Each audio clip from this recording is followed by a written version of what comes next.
What's up everyone, my name is Rad and I am here today bringing you my video on my overall thoughts on the first event in Punishing Gray Raven.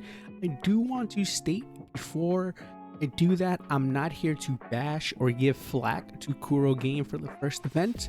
I'm here to constructively criticize them and also provide my feedback at the same time. The intro is short today so that I can get right to it. Without further ado, let's drop that transition. So I'm just going to quickly go over the event structure. Basically, you just need to complete tasks in PTR to earn the event currency.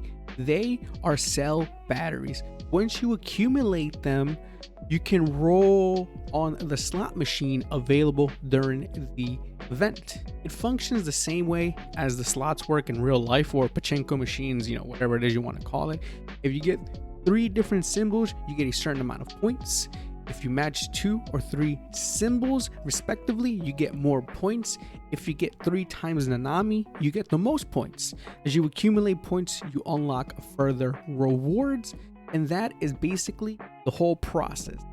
All right, now onto my overall thoughts.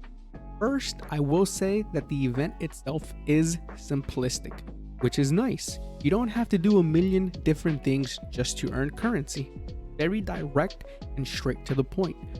And the event itself is accessible in terms of game requirements, in which I mean that there is no commandment or battle power level restriction.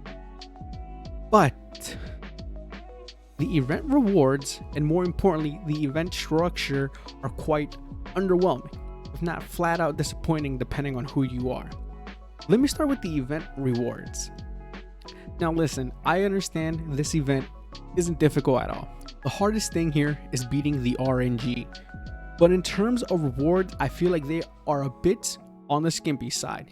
Yes, there are some resource, overclocking, materials, and some gacha currencies and more. But to be honest, it really isn't much and it won't make a big difference in the short term. Now, in the long term, if you do plan on saving, then that is a bit different. What I'm saying is that it is not really something that one really needs to go out of their way for. If you're a pure free-to-play or a light spender, then your opinion might be different, and that I can understand and respect. But I'm just talking in the general aspect here. For feedback, I would say give us rewards that can be more beneficial, to one's progress, such as taking away the XL Hog Pack at 6,000 and the large Construct Pod at 9,000 points and replacing them with Serum Bundles. Take away the 5 Memory Enhancers at 4,000 points and replace it with a solid 2 set 4 or 5-star memory. Just be a bit more generous with the rewards. Being frugal or stingy, especially for your first ever event for global, is not a good look, I would say. And now onto the event structure. I gotta be honest, the structure, while simple, is definitely not executed well. One, it's completely RNG based, so those looking to get all the rewards, more likely than not, unless you are incredibly lucky or spend for more cell batteries, then you probably won't get all the rewards. And that leads me to point number 2. It emphasizes and rewards spending. Now don't get me wrong, I've seen this before. But if you spend for an event, it should be for rewards as a bonus, not to achieve the main rewards itself during the event. I believe that any game developer that releases an event, they should release it with the mind of we have to make it so that everyone can be able to claim the rewards by the time the event is done. If there is a 2-week event and you are free to play, they should be able to achieve the Karenina skin, even if it means it'll take them up to days 10 through 12, let's say, to get it. If you're a light spender, then somewhere between 6 to 8 days. And if you're a baller, hey, then between 3 to 5 days. Those are just examples. Think about this for a second.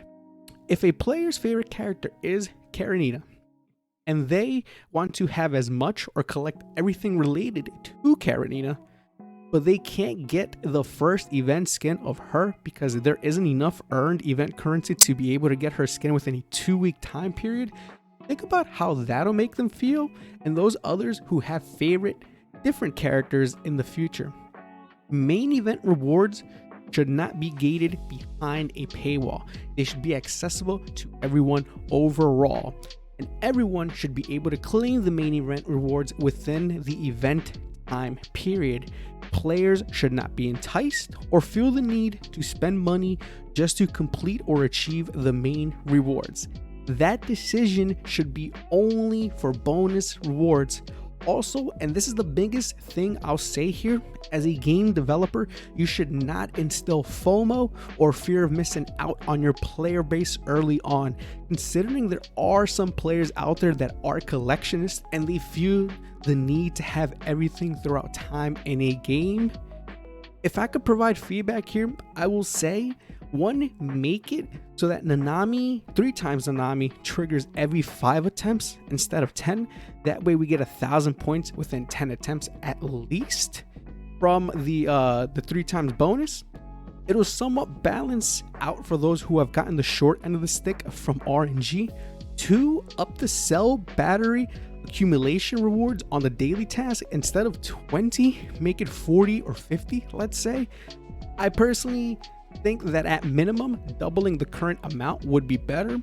3rd, for cumulative tasks, instead of getting a set number of cell batteries upon completion, divide them into smaller tiers. Example, Resource Meister. Make it so that once you spend 100 milliliters of serum, you can earn 30 cell batteries. Then at 200, you earn 40. Then at 300, you earn 50. All the way till you get to 500, and you can cap it there if you want. You can set whatever quantity for cell batteries you want as well. I'm just giving a generalized example here. Should players see this as a red flag? Yes, absolutely. No inaugural event for any game should start off like this, in my opinion. Does this mean that PGR as a whole isn't free to play friendly? Not necessarily. More so, I would say that this event is not as free to play accessible in terms of claiming rewards, as it is dependent upon a lot on RNG. Listen, at the end of the day, like I said earlier, I'm not here to bash or give flack or call out Kurogame for the way they've executed the first event. I'm here with an open mind, expressing my constructive criticism to them and also providing feedback. But what I will conclude with this is by saying that for a lot of new or beginner players out there, either new to PGR or gachas in general, Kurogame is definitely not leaving the best first impression out there for the representation of PGR as a whole. And to a lot of people in general, first impressions truly matter to them. So yeah, those were my thoughts. Let me know what you all think down in the comment sections below. If you enjoyed today's video, please consider subscribing. Definitely would appreciate that. Also, rate me a thumbs up or a thumbs down if you liked or disliked the content today. All constructive criticism is welcome. My name is Rad. You're all awesome. See you later.